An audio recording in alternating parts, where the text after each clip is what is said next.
Je suis Eliot Roy, donc je suis installé en France depuis 1969 et j'étais officier de l'armée d'Haïti. Et en 1966, j'étais bénéficiaire d'une bourse d'études en artillerie en France. Et à l'issue de mon stage, j'ai choisi de ne pas retourner en Haïti et je me suis engagé dans la lutte anti-duvalériste. Donc surtout dans les milieux associatifs. Donc de 69 jusqu'à nos jours, j'ai été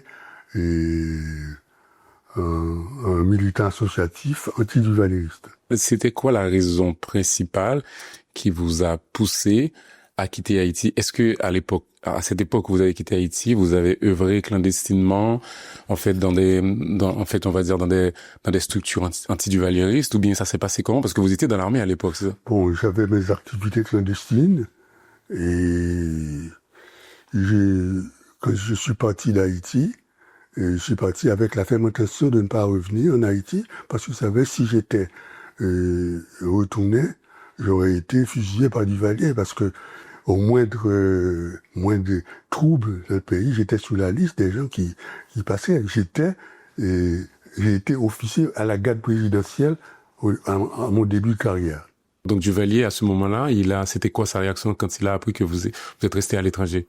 Non, comme je suis pas retourné, bon, j'ai été éradié du cadre de l'armée. On dit que j'ai été jugé, mais je n'ai pas de traces.